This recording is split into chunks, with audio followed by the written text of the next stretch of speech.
আসুন আমরা আপনি কি নেশা করে রয়েছেন? আরে দেখে মনে হচ্ছে কিছু আমাকে দেখে। তো আপনি তো নেশা করে রয়েছেন।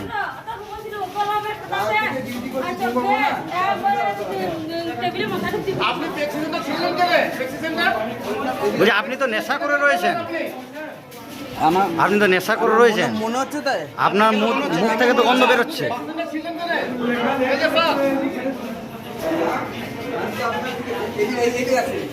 আমি তো আপনার চিকিৎসা করলাম, আপনার কোনো খারাপ দিক দিয়ে আমার কিছু মনে হয়েছে? ভালো হয়েছে তো? কোনো অবস্থা কিছু মনে করলে?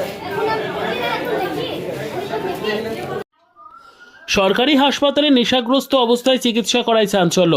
আমাদের শরীর অসুস্থ হলে আমরা সাধারণত হাসপাতালের চিকিৎসককে দেখাতে চাই, কিন্তু সেই চিকিৎসকই যদি নেশাগ্রস্ত অবস্থায় থাকেন তবে সাধারণ মানুষ কোথায় যাবে? এমনই সরকারি হাসপাতালে একজন চিকিৎসক নেশাগ্রস্ত অবস্থায় চিকিৎসা করছেন বলে অভিযোগ করেন রোগীর আত্মীয় পরিজনেরা। ঘটনাটি দুবরাজপুর গ্রামীণ হাসপাতালের ওই চিকিৎসকের নাম ডাক্তার সৌম্যজিৎ রায়। তার বিরুদ্ধে স্থানীয়দের অভিযোগ তিনি নাকি প্রতিনিয়ত নেশাগ্রস্ত অবস্থায় চিকিৎসা করেন। হেতমপুর গ্রামের বাসিন্দা শেখ সজিবুল জানান, আমি আমার ছেলেকে ডাক্তার দেখাতে এসেছিলাম, কিন্তু যখন ডাক্তারবাবুকে দেখি তখন তিনি নেশাগ্রস্ত অবস্থায় ছিলেন এবং আমাকে প্রেসক্রিপশন লিখে দিলেন। আমি যখন নার্সদের দেখাই ওনারা বলেন ওষুধ ভুল লেখা হয়েছে। তারপর ডাক্তারবাবু ওই প্রেসক্রিপশন আমার হাত থেকে কেড়ে নেন এবং আমাকে মারতে যান। তবে এই চিকিৎসককে এই বিষয়ে প্রশ্ন করা হলে তিনি এড়িয়ে যান। দুবরাজপুর গ্রামীণ হাসপাতালের বিএমএইচ ডাক্তার সালমান মণ্ডল জানান, এই হাসপাতালে রোগীর সংখ্যা অনেক বেশি। বীরভূম, ঝাড়খণ্ড থেকেও রোগীরা এখানে চিকিৎসা পরিষেবা নিতে আসেন, তাই প্রতিনিয়ত ডিউটি করার ফলে ওনার শরীর অসুস্থ হয়ে পড়েছিলেন। তড়িঘড়ি আমরা অন্য চিকিৎসকের ব্যবস্থা করি। নেশাগ্রস্ত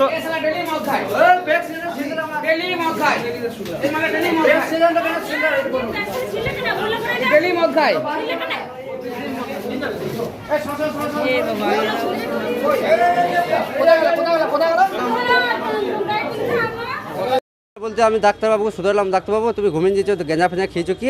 বলছি না খাই নাই। বলো তাহলে পড়িয়েছো কেন? এরকম বলো। বলছো আমি প্রেসক্রিপশনটা লিখে পরে আমি ওখানকে নিয়ে গেলাম নার্সের কাছে। নার্স বলে ভুল লিখেছে এটা। আবার ওষুধ দোকানে নিয়ে গেলাম, ওষুধ দোকানে হাসছে। নেশি বললাম তাহলে ডাক্তারবাবু তুমি গেঁজা ফেঁজা খেয়েছো? আমাকে ওখান থেকে প্রেসক্রিপশনটা কেড়ে নিয়ে নিলাম। বলছি আমাকে বলছি মারবো। হ্যাঁ, এখান থেকে বললো যে আমার মারধর করবো, আমার বাচ্চাকে নিজে দেখানোর পরে বলছি আমি একটু ভুল হয়ে যায় ওটা লিখে দিয়ে প্রেসক্রিপশনটা হঠাৎ করে আমার হাতে থেকে কেড়ে নিয়ে ছিঁড়ে দিলে। না তারপর বলছি আমাকে বলছি মা দেখিছ তুমি উল্টো পাল্টা বলছো আমাকে, এরকম বলছি। আমার শেখ সাজিবুল, বাড়ি হেতমপুর।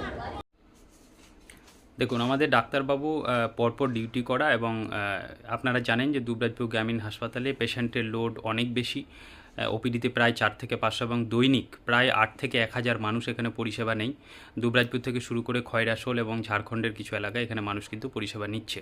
তো ডাক্তার পরিষেবা দিতে থাকছে এবং তারই মাঝে উনি একটু অসুস্থ ফিল করেন এবং তারপরে আমরা যখন শুনতে পাই যে ওনার একটু অসুস্থতাটা বাড়ছে, তখন আমরা তড়িঘড়ি অন্য ডাক্তার অ্যারেঞ্জ করি এবং সাথে সাথেই নিরবিচ্ছিন্নভাবে কিন্তু আবার হাসপাতাল চালু হয়। ফলে মা বাচ্চা থেকে শুরু করে যে কোনো পরিষেবা, ইমার্জেন্সি পরিষেবা, সমস্ত পরিষেবা কিন্তু নিরবিচ্ছিন্নভাবে চলছে এবং সাধারণ মানুষ, প্রত্যন্ত গ্রামীণ এলাকার মানুষ এই হাসপাতাল থেকে সমস্ত রকমের পরিষেবা খুব সুন্দরভাবে পাচ্ছে।